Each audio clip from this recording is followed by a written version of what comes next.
Hi friends, please subscribe to Amravati Media and press the bell icon for more latest updates. జగన్ను నడిపించేది ఆ ఇద్దరేనా? గత ఎన్నికలలో YCP ఓడిన తరువాత మాజీ ముఖ్యమంత్రి వైఎస్ జగన్మోహన్ రెడ్డి ఏపీకి గెస్ట్ పొలిటీషియన్ అయ్యారు. ఎక్కువగా ఆయన బెంగళూరుకే పరిమితం అవుతున్నారు. వారంలో కేవలం 2-3 రోజులు మాత్రమే తాడేపల్లిలో ఉంటున్నారు. మిగిలిన రోజులలో బెంగళూరులో ఉంటూ వ్యక్తిగత కార్యకలాపాలపై బిజీగా ఉన్నారు. ఈ నేపథ్యంలో వైసీపీకి దిక్కెవరనే ప్రశ్న ఎవరిలోనైనా కలుగుతుంది. దానికి సమాధానం సజ్జల రామకృష్ణారెడ్డి, చెవిరెడ్డి భాస్కర్ రెడ్డి అని వైసీపీ వర్గాలు చెబుతున్నాయి. ఈ ఇద్దరు నాయకులు జగన్కు 2 కళ్ల లాంటి వాళ్ళని ఆ పార్టీ నాయకులు అంటున్నారు.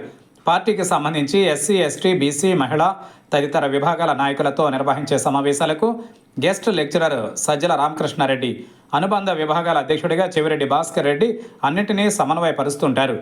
అంతేకాదు ప్రతిరోజు టెలికాన్ఫరెన్స్లో సజ్జల రామకృష్ణారెడ్డి, చెవిరెడ్డి భాస్కర్ రెడ్డి, వైవి సుబ్బారెడ్డి, ధనుంజయ రెడ్డి, కృష్ణమోహన్ రెడ్డి, సాక్షి ఎడిటర్ ధనుంజయ రెడ్డి మరొకరు మాట్లాడుకుంటుంటారు. ఇప్పుడు లిక్కర్ కేసులో జగన్ వ్యక్తిగత కార్యదర్శి ధనుంజయ రెడ్డి, కృష్ణమోహన్ రెడ్డి ఉండడంతో బహుశా వాళ్ళిద్దరూ టెలికాన్ఫరెన్స్కు గైర్హాజరవుతూ ఉంటారు. ప్రతిరోజు టెలికాన్ఫరెన్స్లో వీళ్ళు రోజువారీ రాజకీయ అంశాలపై చర్చించుకుంటారు. జగన్కు ఏ అంశాలు బ్రీఫ్ చేయాలో వీళ్లే నిర్ణయిస్తారు. ఆ మేరకు జగన్ దృష్టికి తీసుకువెళ్తారు. జగన్ ఏం మాట్లాడాలో వీళ్లే నిర్ణయిస్తారు. ఫైనల్గా జగన్ నమ్మకమంతా సజ్జల, చెవిరెడ్డే. వైసీపీ అధినేత ప్రతిస్పందన వీళ్ళిచ్చే డైరెక్షనే.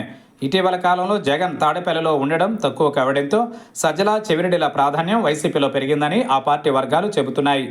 ఈ మధ్య కాలంలో మీడియాలో వైసీపీ గొంతుకగా సజ్జల మాటలే ఎక్కువగా చూస్తున్నాం. చెవిరెడ్డి బ్యాక్డోర్ పాలిటిక్స్లో తలమునకలయ్యారు. వైసీపీ భవిష్యత్ సజ్జల, చెవిరెడ్డి చేతుల్లో జగన్ పెట్టినట్లు వైసీపీ వర్గాలు గర్వంగా చెబుతున్నాయి. వైసీపీని ఏ తీరానికి చేరుస్తారో కాలమే జవాబు చెప్పాల్సి ఉంది. వైసీపీని జగన్ను పాలముంచినా నీట ముంచినా వీళ్ళిద్దరే.